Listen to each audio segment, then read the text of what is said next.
And welcome back to EDH Deck Building. I am your host, Demo, and it's time for another deck tech from Innistrad Crimson Vow. And today we're doing Umbris Fear Manifest. 3 blue-black Nightmare Horror 1/1. Umbris Fear Manifest gets +1/+1 for each card your opponents own in Exile. Wow. So as soon as I saw that, I had a feeling I was going to be building a deck with this card. However, it also says whenever Umbris or another Nightmare or Horror enters the battlefield under your control, target opponent exiles cards from the top of their library until they exile a land card. So the reason I'm doing a deck tech with this guy is because I think this perfectly fits the theme of one of my deck ideas, which I did on my last 10 deck ideas video, where I thought it would be interesting to do a theme where you exile your opponent's library rather than mill, right? We're not milling, we're going to exile our opponent's library and win that way. And of course, Umbris is going to be loving that strategy because it's going to keep getting bigger and bigger and bigger. And what I particularly love about this strategy is that when you're playing cards like Bitter Ordeal or Sadistic Sacrament, you're searching that player's library for cards and exiling them, right? Which is way better than milling. First of all, milling can be advantageous for a graveyard deck, obviously, because they want stuff in their graveyard. That's not going to be the case here. Furthermore, you're going and getting particular cards out of their library. You're taking out their WINCONs, or maybe you're taking out their removal, or you're taking out things that they're going to need, or maybe things that can stop you from doing what you want to do. So for example, a card like Jester's Cap, 4 mana artifact, and you can pay 2 and sacrifice it to search target player's library for 3 cards and exile them. That doesn't seem that great, but you're going and getting 3 really important cards that they probably need. Maybe they only have 3 board wipes in their whole deck and you're going to exile all of them, right? And then in this deck, the added bonus is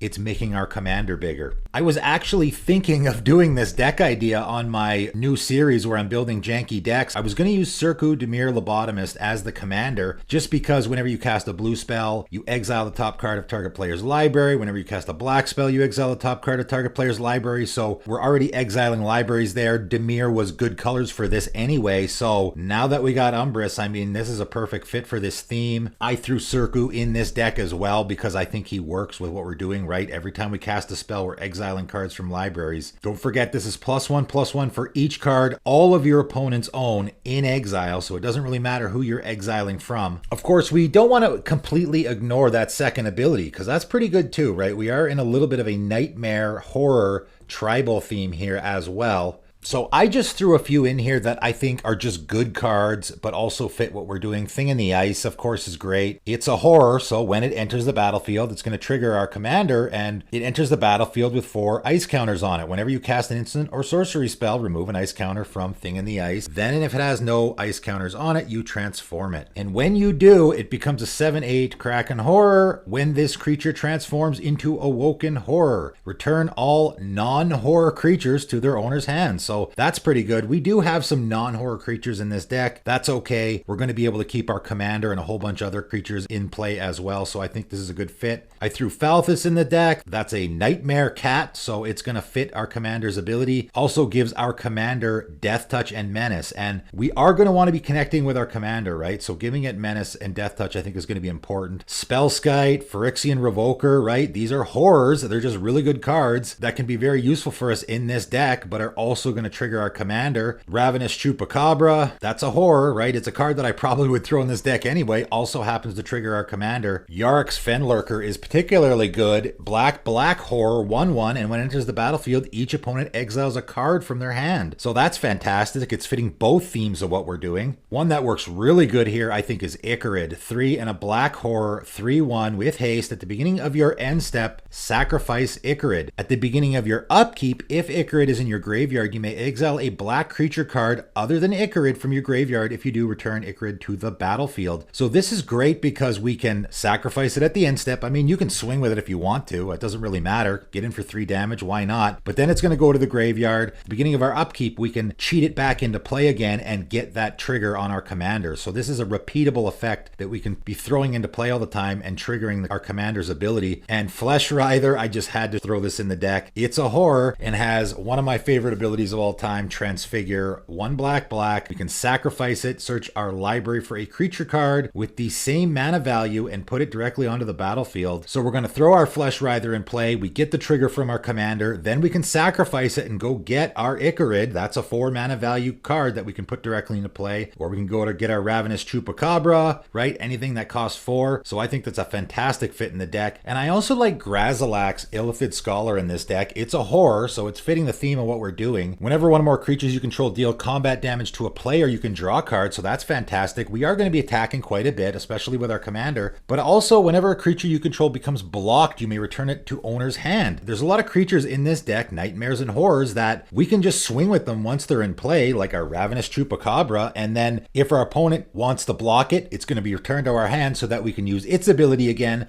but also get the trigger off of our commander, right? And if they don't want to block, that's fine. We can just draw a card. Some other just great cards that are working in this deck: Raven Guildmaster and Scalp Plexus. I didn't just go with horrors and nightmares here. I went more with the exiling our opponent's library theme. So Raven Guildmaster, when it deals combat damage to a player, that player exiles the top 10 cards of their library. That's pretty good. Scalp Plexus is a 1/5 with flying. When Scalp Plexus deals combat damage to a player, that player exiles the top 4 cards of their library from the game. If 2 or more of those cards have the same name, repeat this process. Obviously that ability is not as good in a commander game, but if they are basic lands, that will work. We can exile our opponent's stuff other ways. Kalitas, Trader of Get, is going to exile our opponent's creatures whenever they die. So that's another way we can stick our opponent's stuff into exile. Sire of Stagnation, just a fantastic card. Whenever a land enters the battlefield under an opponent's control, that player exiles the top 2 cards of their library and you draw 2 cards. Fantastic card. You could put it in any deck, but it works particularly good here because we want to be exiling our opponent's libraries. And Dothy Voidwalker, I mean, again, this card just can go in any deck. It's phenomenal. If a card would be put into an opponent's graveyard from anywhere, exile it with a void counter on it. And then we can sacrifice Dothy Voidwalker and choose a card exiled with it and play it without paying its mana cost. But we just want this to probably to sit in play for as long as we possibly can. You know, if I have Dothy Voidwalker in play, I'm just going to leave it there because the longer the game goes, the more stuff this is going to exile. Every spell your opponents cast, everything that gets put into their graveyard from anywhere, right, is going to be put into exile instead, which is exactly what we want to be doing here. We also want to be connecting with our commander, right? It's going to get huge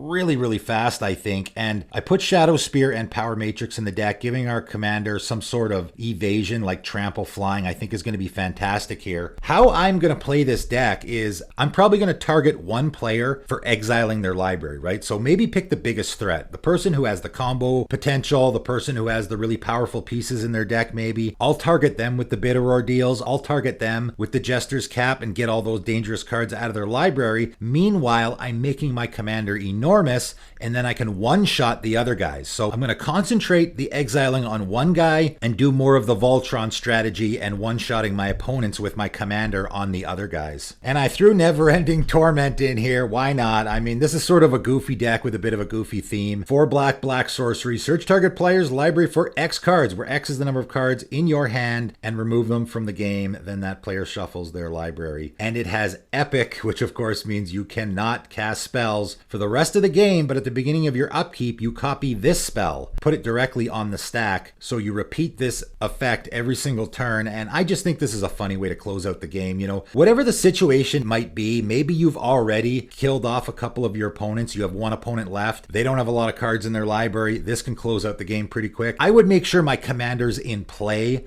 before I cast this. Of course, your commander is going to get enormous. It would be great if we had a Lightning Greaves on it as well, so it can't be easily removed, but this can very quickly close out the game. You know, the number of cards you're searching for is the number of cards in your hand, and don't forget you're not casting spells, right? So your hand's just going to keep getting bigger and bigger and bigger every single turn. So every turn you're going to be searching for more and more cards. First it's going to be 5, then 6, then 7, or whatever the case may be. And again, you're searching that player's library for cards and removing them from a game. So you can get all the removal out of their deck. You can get all the counter spells out of their deck. Whatever is going to help your opponent stop what you're doing or help your opponent win the game, you just remove it and then they don't have access to it. I think this strategy is really viable. I mean, you can play this deck however you like. Again, for me, I like the idea of I actually am going to exile my opponent's entire library and they lose the game that way. Also though, since our commander is going to be enormous, one-shotting a couple of our opponents as well, I think is definitely a viable strategy here. But that that is it. Umbris, Fear Manifest. Very interesting, unique commander. No question about it. The deck list is in the description below. Check it out if you're interested. But that is it for today. And thanks for tuning in.